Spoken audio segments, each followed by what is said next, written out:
말씀은 시편 50편 23절입니다. 감사하는 마음으로 제물을 바치는 사람이 나에게 영광을 돌리는 사람이니 올바른 길을 걷는 사람에게 내가 나의 구원을 보여주겠다. 아멘. 제24주일 62문부터 64문까지 오늘은 24주일 첫 번째니까 다 함께 세 개의 문답을 보도록 하겠습니다.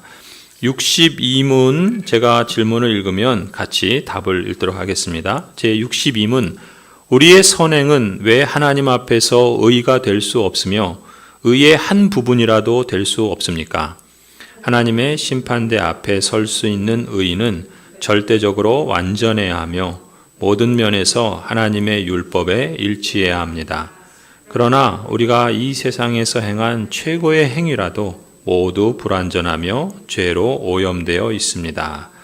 제63문 하나님께서 우리의 선행에 대해 이 세상과 오는 세상에서 상 주시겠다고 약속하시는데 그래도 우리의 선행은 아무 공로가 없다고 할 수 있습니까? 하나님의 상은 공로로 얻는 것이 아니고 은혜로 주시는 선물입니다. 제64문 이러한 가르침으로 말미암아 사람들이 무관심하고 사악하게 되지 않겠습니까? 아닙니다. 참된 믿음으로 그리스도에게 접붙여진 사람들이 감사의 열매를 맺지 않는 것은 불가능합니다. 아멘. 오늘 하이델베르그 교리문답 제24주일을 우리가 함께 공부하는데요. 이 24주일 전체는 선행에 대해서, 착한 행실에 대해서 말씀합니다. 선행에 대한 바른 이해 그리고 바른 실천, 이 두 가지를 우리에게 안내해 준다라고 말할 수 있어요. 저희 합동신학대학원에 교훈이 있죠. 여러분 세 가지인데 아시나요? 우리 예배당에 붙어 있지 않나요? 네, 저 뒤에 뭐라고 붙어 있죠? 바른 신학, 바른 교회, 바른 생활. 그죠? 바로 이 하이델베르그 교리문답 제24주일은 선행에 대해서 바른 신학과 바른 생활을 우리에게 안내해 준다. 이렇게 보실 수 있어요. 자, 한번 보세요. 우리가 앞서 23주일에서는 칭의에 대해서 배웠죠. 우리가 하나님 앞에서 죄를 용서받고 의롭다 여김을 받는 것은 무엇에 근거합니까? 예수 그리스도의 완전한 순종. 그죠? 충분한 만족. 그렇죠. 그리스도의 완전한 순종으로 획득하신 그 의를 우리에게 전가해 주신 것에 근거한다. 이렇게 배웠어요. 그렇죠? 그래서 이제 예수 그리스도의 완전한 순종으로 획득한 의를 우리에게 전가해 주신 것에 근거해서 우리가 의롭다 여김을 받는다 그랬어요. 그리고 우리는 오직 믿음이라는 수단으로 그 은혜의 선물을 받는다라는 것도 배웠죠. 이신칭의. 종교개혁자들이, 청교도들이, 우리 개혁신앙의 선배들이 이것을 이신칭의 교리라 이렇게 부른다고 했습니다. 그런데 이 이신칭의 교리에 대하여 두 극단에 있는 주장들이 있어요. 그러니까 그 믿음으로 말미암아 의롭다 여김을 받는다라고 하는 이 교리에 이쪽 극단이 있고 저쪽 극단이 있어요. 그렇죠? 이 양 극단이 있는데 한쪽 극단으로 로마 카톨릭이 있습니다. 이 로마 카톨릭은 뭘 말하냐면 칭의를 말해요. 그런데 사람이 행하는 선행이 하나님 앞에 의가 될 수 있다라고 주장을 합니다. 이제 그 차이를 좀 우리가 한번 생각해 보세요. 사람이 하나님 앞에서 의롭다 여김을 받는 것은 뭐에 근거한다고요? 예수 그리스도의 완전한 순종에 근거해요. 그렇죠? 예수 그리스도의 공로, 예수 그리스도의 의, 여기에 근거해요.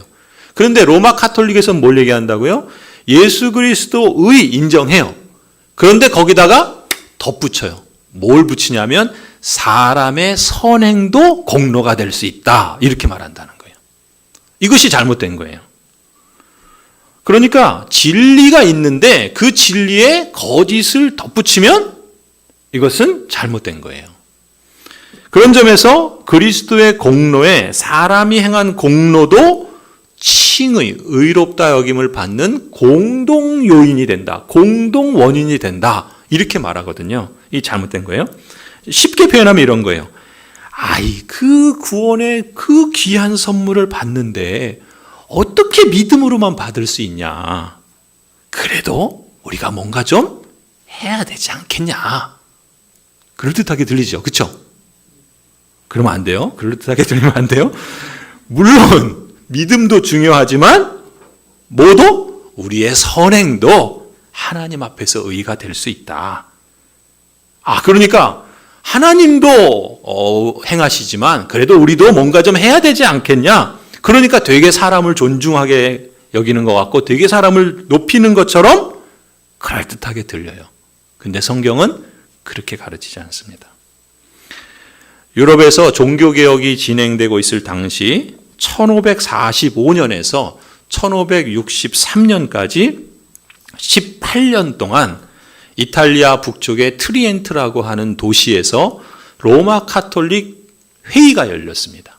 그것을 트리엔트 공의회, 트렌트 공의회 이렇게 불러요. 이것은 그러니까 우리 종교 개혁이 일어나고 있을 때 로마 카톨릭 안에서도 뭔가 움직임이 있었던 거예요. 이 트렌트 공의회에서 그럼 왜 모였느냐? 그것도 18년이나 짧지 않은 그 시간들을 왜 모였는가? 로마 카톨릭의 학자들과 또 로마 바티칸 당국자들은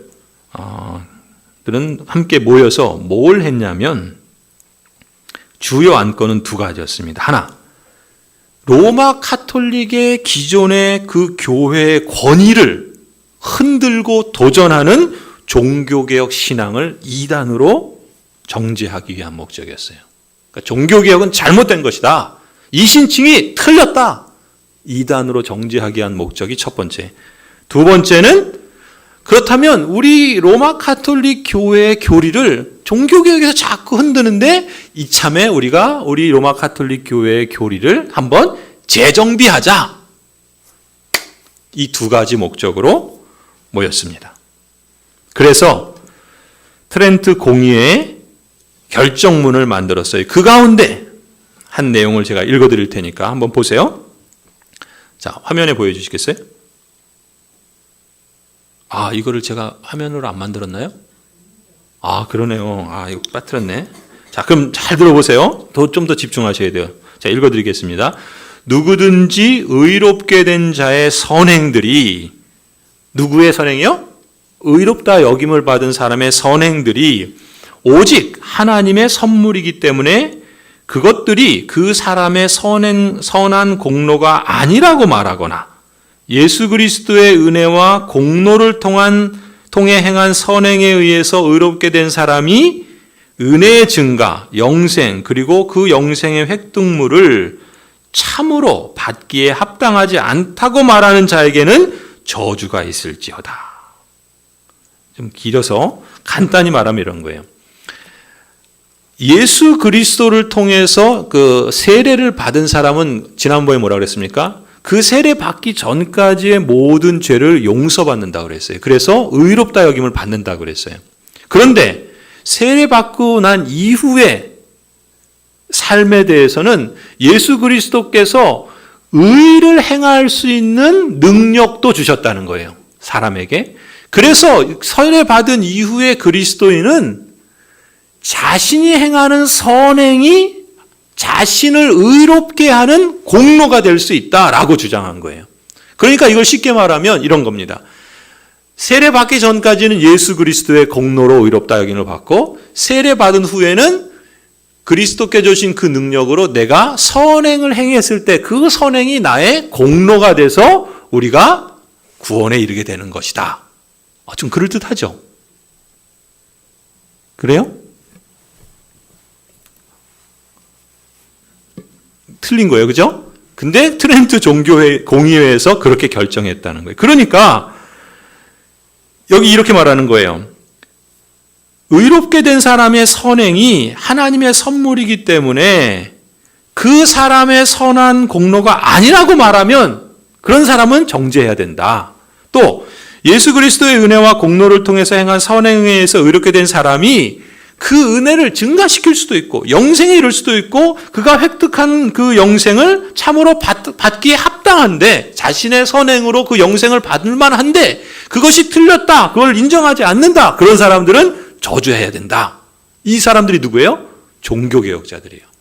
사람은 오직 믿음으로 예수 그리스도의 완전한 순종과 그리스도께서 획득한 그 충만한 만족에 의해서 과거의 죄, 현재의 죄, 앞으로의 죄도 그것으로 인해서 의롭다, 죄 용서를 받고 의롭다 여김을 받는 거지, 예수님을 믿은 다음에 내가 행한 선행으로 그것이 나의 공로가 돼서 구원을 받는다라고 말하지 않는다는 거예요. 오직 예수 그리스도의 그 공로와 그 완전한 순종, 그리고 그것이 하나님의 의를 만족시켜서 그 획득한 의가 우리에게 전가되므로 우리가 오직 예수 그리스도로 인해서 의롭게 되는 것이다.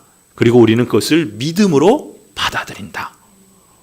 그러니까 오직, 그러니까 우리가 구원받는 데 있어서, 우리가 의롭게 되는 데 있어서 우리의 공로는 눈꼽만큼도 없어요. 근데 로마 카톨릭에서는 뭐라고 그래요?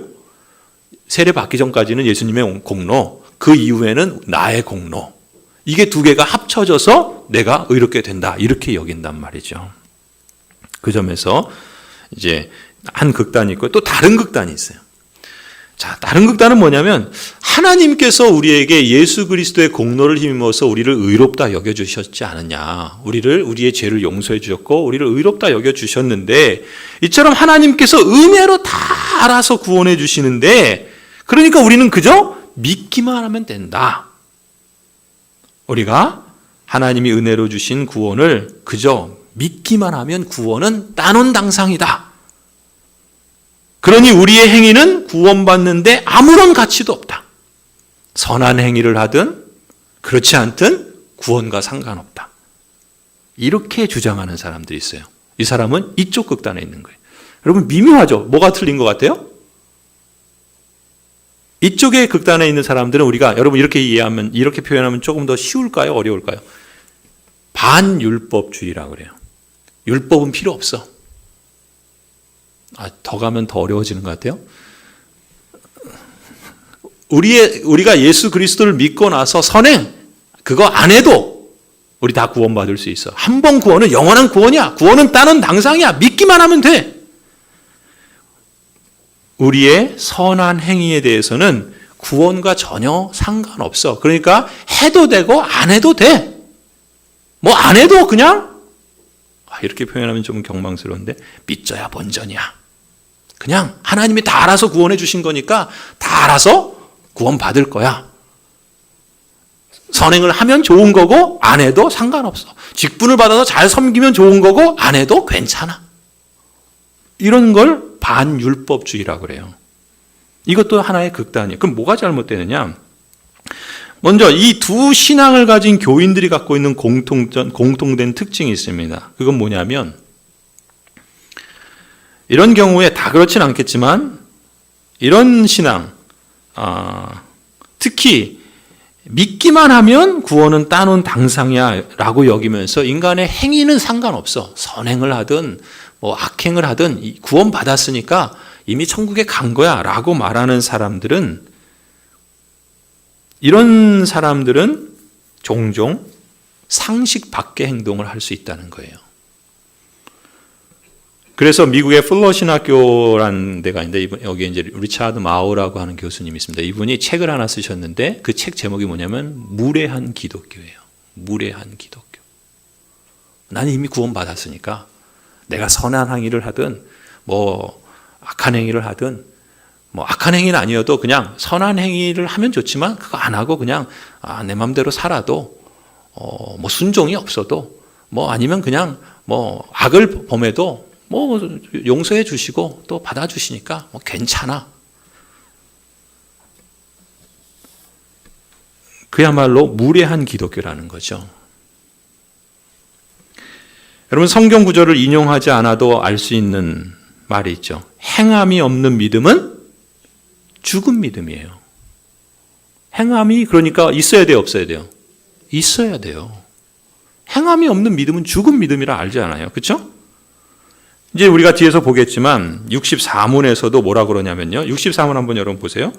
참된 믿음으로 그리스도에게 접붙여진 사람들이 무슨 열매를 맺지 않는 것이 불가능합니까? 감사의 열매를 맺지 않는 건 불가능해요. 무슨 얘기냐면 참된 믿음을 가진 사람, 그래서 그리스도에게 접붙여진 사람은 감사의 열매가 뭡니까? 이것이 행함이에요. 선행이고 또 율법을 준수하는 거고 십계명을 따라 사는 거예요. 이게 없다?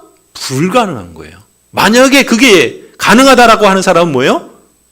반대로 참된 믿음을 갖고 있지 않은 사람이에요. 나는 믿음을 갖고 있어 스스로 착각하든지 아니면 자신의 신념과 나는 교회 다니니까 구원받았어라고 이런 신앙을 참된 믿음으로 오해하든지 참된 믿음이 아닌 그런 믿음을 갖고 있는 사람일 가능성이 있다는 거죠. 여러분 이것을 다시 표현하면 감사의 열매로서 선한 행위는 구원에 필수적입니다. 구원에 필수적이에요. 참된 믿음에는 성경의 가르침에서 비롯된 바른 지식이 필수이고 동시에 성령 하나님으로 비롯된 확신과 은혜에 대한 감사의 열매로 확인되는 선한 행위가 필수입니다. 우리가 하이델베르그 교리문답에서 참된 믿음에 대해서 배웠죠. 참된 믿음엔 두 가지 요소가 있다고 그랬어요. 하나는 참된 지식이 있어요. 바른 교리가 있습니다. 하나님의 말씀에 대한 지식이 있어요. 지적인 요소가 있습니다. 근데 그것만으로 참된 믿음이라 그러지 않아요. 내가 교회 나오니까 나는 구원받았어. 내가 예수님 믿는다고 고백했으니까 나는 구원받았어. 나는 직분도 받았으니까 구원받았어.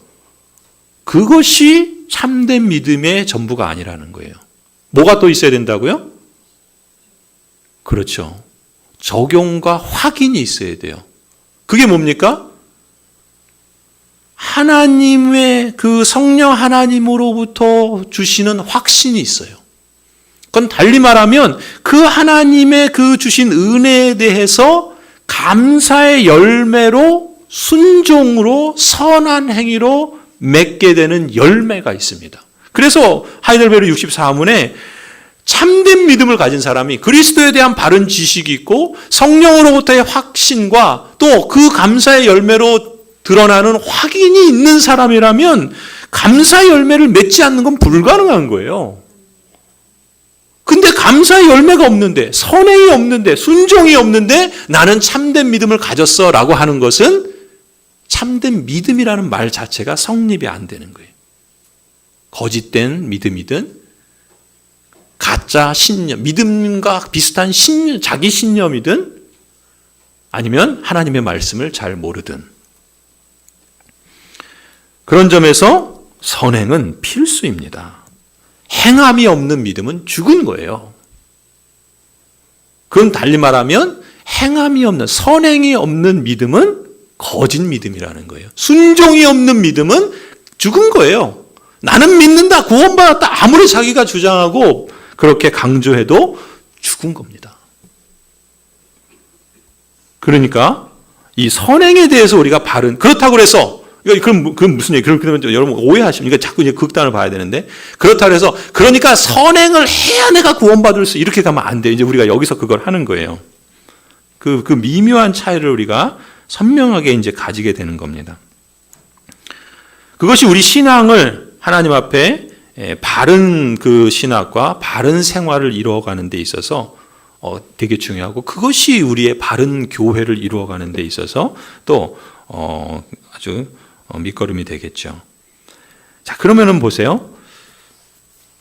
성경의 가르침과 개혁신앙의 표준 문서에 따르면 우리의 행위는 구원과 상관없다거나 구원에 필수적이지 않다는 주장은 바른 신앙이 아닙니다. 선한 행위로 열매 맺는 참된 믿음만이 우리를 구원에 이르게 하는 구원하는 믿음이에요. 그러니까 믿음도 종류가 있습니다. 구원하는 믿음이 있고 참된 믿음이 있고 구원에 이르지 못하는 믿음이 있고 거짓된 믿음도 있어요. 구원하는 믿음이 없이 교회에 출석한다고 구원이 보장되는 게 아니에요. 나 예수님 믿어.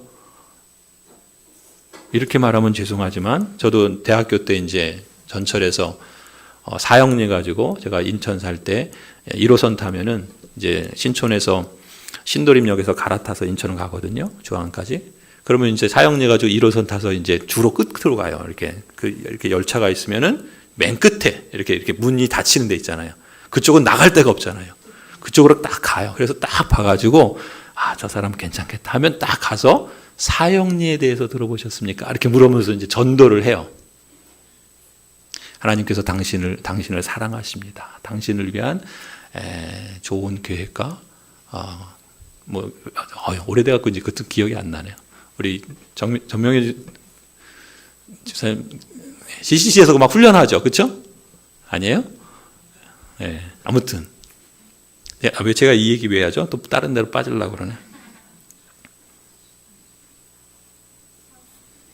왜 갑자기 여기로 갔을까요?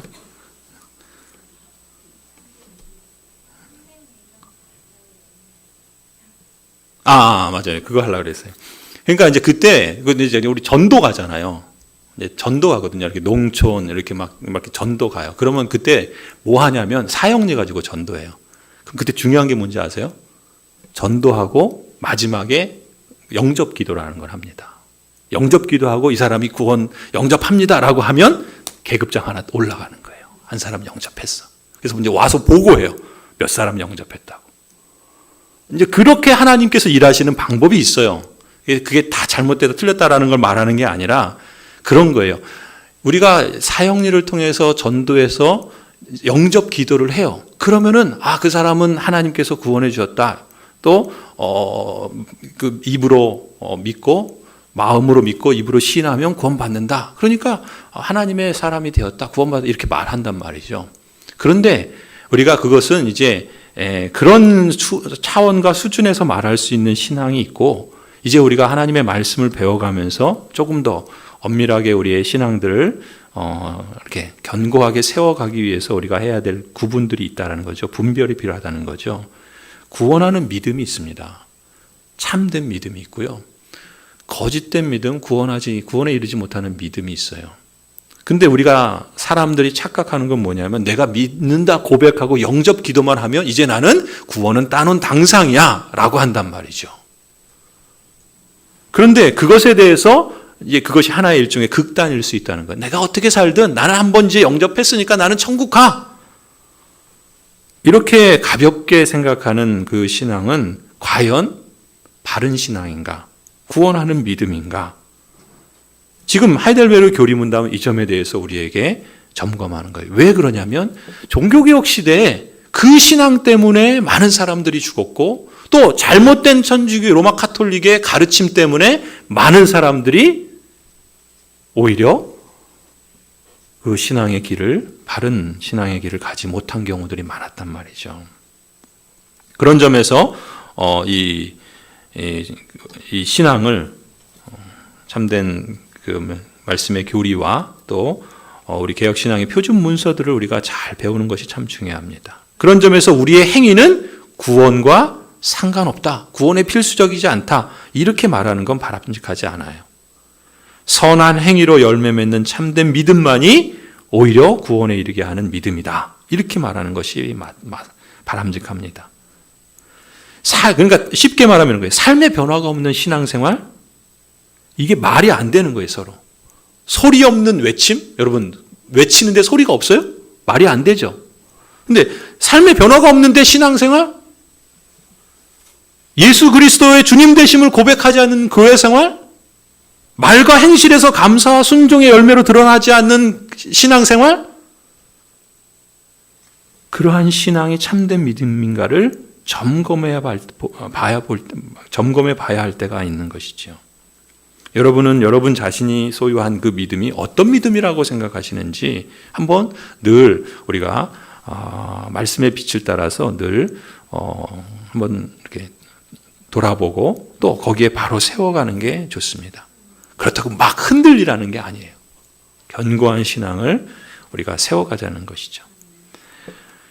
이 이신칭의 교리에 대한 두 극단은요, 사실은 이 오직 믿음으로 의롭다 여김을 받는 성경의 가르침을 제대로 이해하지 못해서 생긴 결과들입니다. 사실 이런 논쟁이 이미 종교개혁 때부터 있었던 거예요. 그래서 오늘 24주일 이 문답은 바로 이 믿음과 선행에 대한 균형 잡힌 가르침을 성경을 통해서 우리에게 정리해 줍니다. 62문을 보시겠어요? 62문을 보시면 우리의 선행은 왜 하나님 앞에 의가 될 수 없으며 의의 한 부분이라도 될 수 없습니까? 하나님의 심판대 앞에 설 수 있는 의는 절대적으로 완전해야 하며 모든 면에서 하나님의 율법에 일치해야 합니다. 그러나 우리가 이 세상에서 행한 최고의 행위라도 모두 불완전하며 죄로 오염되어 있습니다. 이 62문에서 말씀하고 있는 핵심으로 우리가 직접 들어가면 한마디로 이렇게 말할 수 있어요. 우리의 선행은 하나님 앞에 의가 될 수 없다. 이거예요. 우리의 선행은 하나님 앞에 의가 될 수 없다. 로마 카톨릭에서 뭐라 그래요? 될 수 있다라고 말하니까 아예 그냥 62문부터 탁 그냥 그것을 확인하고 가는 거예요. 우리의 선행은 결코 하나님 앞에 의가 될 수 없다. 이 점을 먼저 짚고 가는 거예요. 그렇다면 왜 의의 한 부분이라도 될 수 없느냐? 그게 질문이죠. 그러면서 답에서 선명하게 대답해 주는 거예요. 왜냐하면 왜 한 부분이라도, 왜 조금이라도, 왜 티끌만큼이라도 의가 될 수 없냐 하면 하나님 앞에, 하나님의 심판대 앞에 설 수 있는 의는 절대적으로 완전해야 되기 때문에 그렇다는 거예요. 모든 면에서 하나님의 율법에 일치해야 되기 때문에 그렇다는 거예요. 그런데 우리가 행한 의는 어떤가? 우리가 이 세상에서 행한 최고의 선한 행위라 할지라도 모두 불완전하고 죄로 오염되어 있다는 것입니다. 여지가 없어요. 명백합니다. 우리의 선행이 하나님 앞에 의가 될 수 있느냐? 없다. 왜 없어요? 우리가 우리의 선행이 하나님 앞에 의가 되려면, 다시 말해서 하나님께서 내가 행한 선행을 공로로 받아주시려면 그 선행은 완전해야 되고 하나님의 율법에 완전히 일치해야 된다는 거예요. 그런데 우리가 행하는 선행은 아무리 내가 생각하기에 이건 최고의 선행이야 라고 하는 것은 그것조차도 결함이 있고 하나님의 율법을 다 만족시키지 못한다는 겁니다. 죄로 오염되어 있기 때문에 그렇다는 거예요. 신명기 27장 26절 보세요. 이 율법 가운데 하나라도 실행하지 않는 자는 저주를 받는다. 무슨 얘기예요? 완전해야 되고 모든 것을 다 만족시켜야 돼요. 근데 우리가 행하는 그 선행이 과연 그럴 수 있느냐? 그럴 수 없다는 겁니다. 그렇기 때문에 공로가 될 수 없다는 거예요. 심지어 우리가 그리스도인으로 거듭난 의롭다 여김을 받은 사람이라 할지라도 우리가 그런 사람으로 행한 선행조차도 완전한 공로가 될 수 없다는 거예요. 우리의 하나님께서 우리를 의롭다 여겨 주신 것은 우리가 의로운 행위를 하거나 그럴 만한 것을 했기 때문에 의롭다 여겨 주신 게 아니죠. 그러니까 우리가 설사 그리스도인이 되어서 선행을 한 것조차도 거기에는 여전히 죄의 오염이 있고 완전하지 않습니다. 그렇기 때문에 공로가 될 수 없다라는 거예요. 갈라디아서 3장 10절이요. 율법의 행위에 근거하여 살려고 하는 사람은 누구나 다 저주 아래 있습니다. 기록된 바 율법책에 기록된 모든 것을 계속하여 행하지 않는 사람은 다 저주 아래 있다 하였습니다. 우리가 아무리 최고의 선한 행위를 해도요, 그것이 율법의 모든 것을 계속해서 행할 수 있는 게 불가능하기 때문에 공로가 될 수 없습니다. 하지만 사람이 아무리 최고의 선한 행위라 하더라도 죄로 오염되기에 되어 있기 때문에 결코 완전할 수 없고 모두 불완전하다. 이제 이것이 이제 62문에서 말하는 거죠. 이사야 64장을 보세요. 6절. 우리는 모두 부정한 자와 같고 우리의 모든 의는 더러운 옷과 같고 우리는 모두 나뭇잎처럼 시들었으니 우리의 죄악이 바람처럼 우리를 휘몰아 갑니다. 그러니까 우리는 부정한 자예요. 우리의 모든 의는 더러운 옷과 같아요. 우리의 죄악이 바람처럼 우리를 휘몰아 갑니다. 우리가 아무리 선행을 하고 아무리 최고의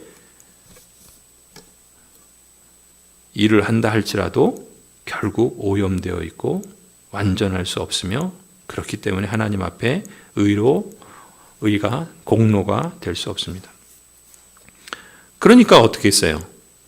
아무리 선한 행위를 많이 한다 하더라도 하나님의 의의 심판대를 통과할 수 있는 선행은 없습니다. 또 사람이 아무리 최고의 선한 행위를 한다라도 마찬가지예요. 따라서 로마 카톨릭이 주장하는 것처럼 사람의 선행이 구원의 보탬이 된다? 공로가 될 수 있다? 이것은 성경의 가르침과는 벗어난 주장일 뿐이다라는 것이죠. 이게 이제 한 극단에 대한 그 62문에서 우리에게 가르치는 바예요. 그러면 이제 또 뭐가 나오니까 어떤 질문이 나오겠어요? 그러면은 우리의 선행은 아무런 가치가 없네요.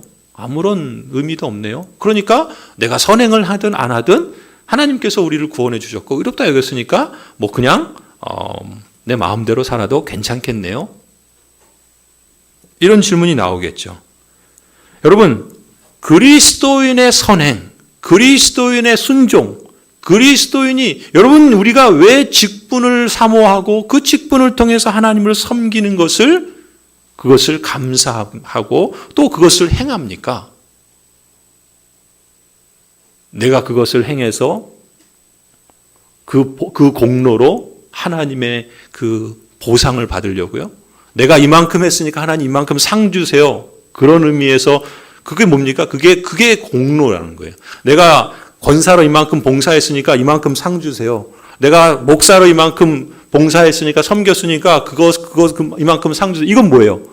일한 것을 삭스로 여기는 거예요. 내가 이만큼 했으니까 그만큼 상을 주세요라는 건 뭐예요? 그게 내 공로라는 거죠. 내가 이만큼 했으니까 그거 공로에 대한 상을 주셔야 되지 않겠어요? 이건 뭐예요? 이걸 공로라고 그러는 거예요. 여러분 오해하시면 안 돼요. 그래서 이제 우리가 63문에 이제 그게 다루죠. 뭐라 그럽니까? 63문에 우리의 선행은 공로가 없어요. 하나님께서 선행에 대해서 상 주시겠다고 약속하셨잖아요. 그렇죠? 그런데 우리가 이만큼 했으니까, 이렇게 순종했으니까, 이렇게 직분을 감당했으니까 하나님 그거 상 주세요. 내가 열을 투자했으니까 하나님 열에 대한 상을 주세요. 이건 뭐예요? 그 사고방식이 공로라는 거예요. 그러면은 우리는 그러면 상급도 바라지 말아야 되고 내가 행한 순종에 대해서 아무것도 기대하면 안 되네. 지금 여러분 미묘한 차이를 구분하셔야 돼요.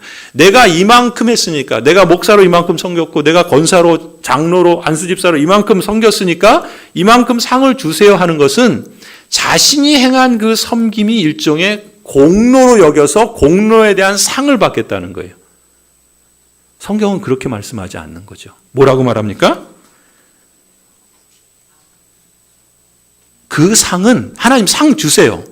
그 상은 내가 이만큼 해서 너 이만큼 했으니까 내가 그거에 대한 공로를 인정해서 상 준다. 이게 아니고 내가 행한 공로는 하나님 앞에 받을 만한 게 아닙니다. 내가 아무리 많은 봉사를 하고 아무리 많은 섬김을 하고 아무리 많은 헌신을 하고 그렇다 할지라도 하나님이 그것은 거기에 오염된 거예요. 그 선행은, 그 공로는 오염되어 있습니다. 내 욕심을 위해서 했든 내 의의를 드러내기 위해서 했든 아니면 다른 사람들에게 인정받기 위해서 했든 오염되어 있는 거예요. 그 자체로 오염되어 있는 걸 하나님께서 받으시겠어요? 안 받으십니다. 그러니까 그게 공로가 될 수 없어요. 근데 하나님 우리를 상 주세요. 뭘 근거로 상 주시느냐? 그냥 거저 주시는 거예요. 그래서 여기 뭐라 그럽니까? 하나님이 상 주시는 건 우리가 이만큼 했으니까 그 공로에 대해서 상 주시는 게 아니라 은혜로 주시는 선물이에요.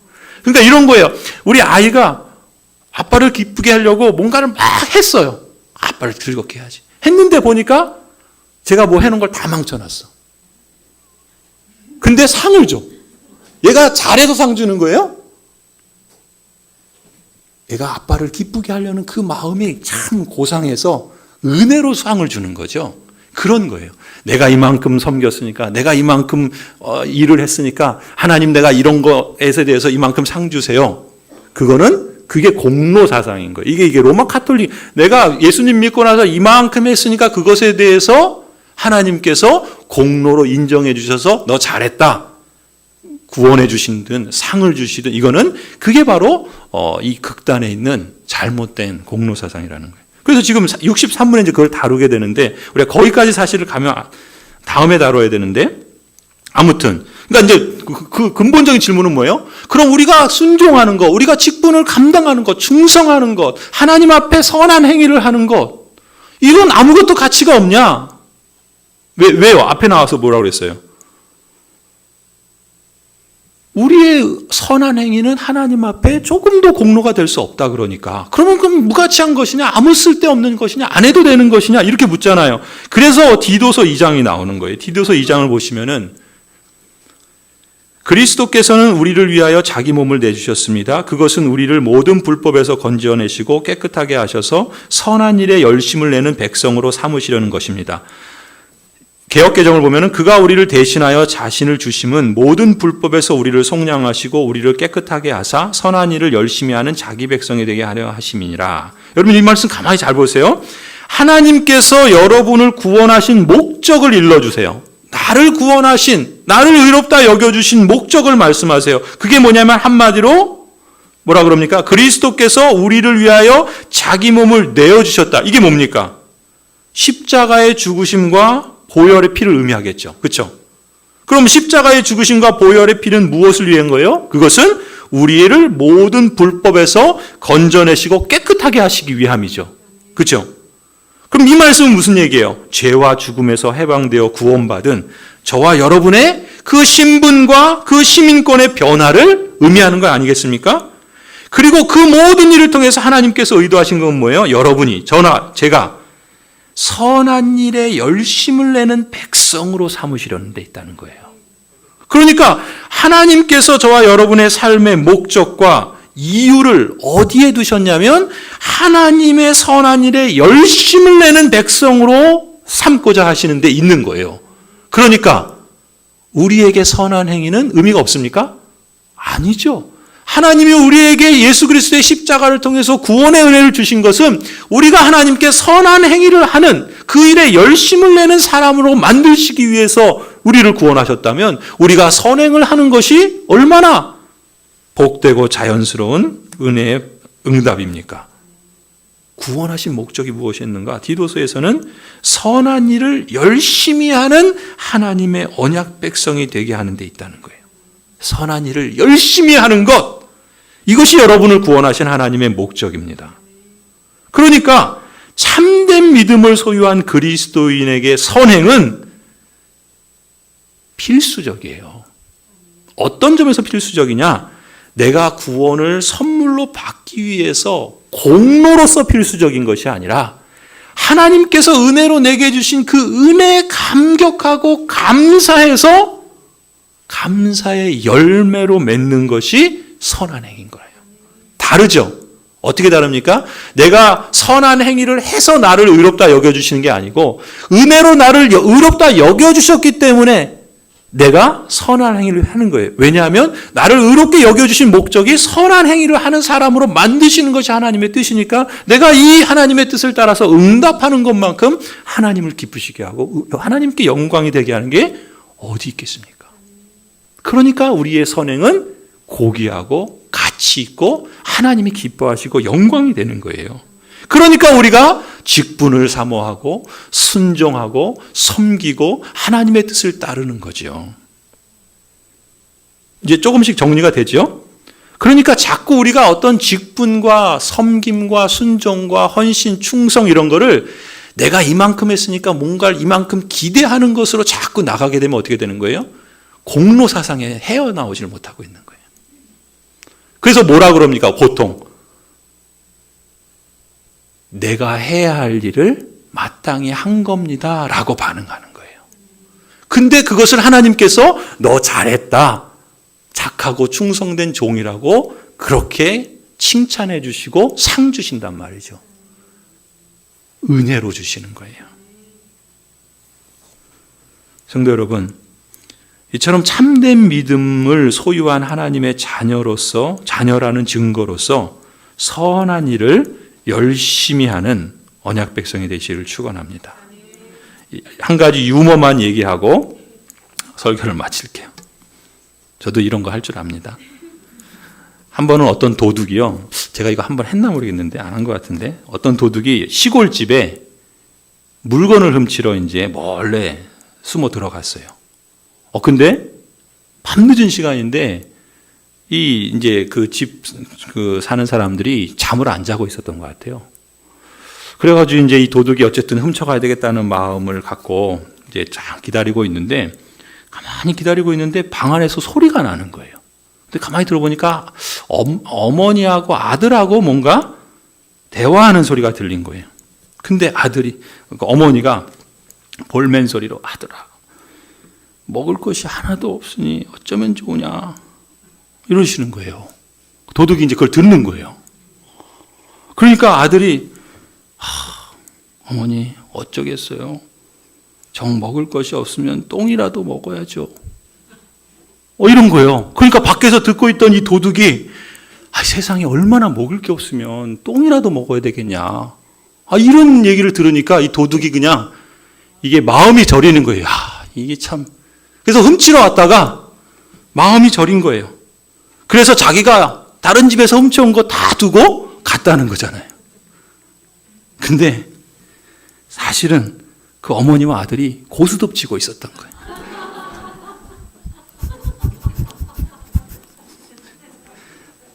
썰렁하지 않죠?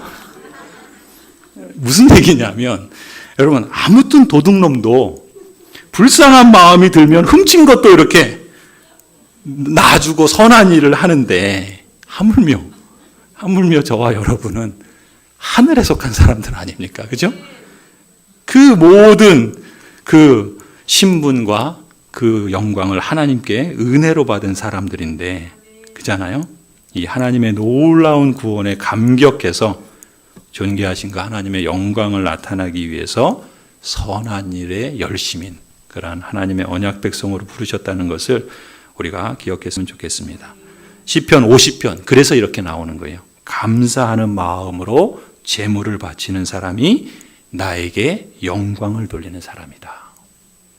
올바른 길을 걷는 사람에게 내가 나의 구원을 보여주겠다. 감사로 제사를 드리는 자가 나를 영화롭게 하나니 그의 행위를 옳게 하는 자에게 내가 하나님의 영광을 하나님의 구원을 보이리라.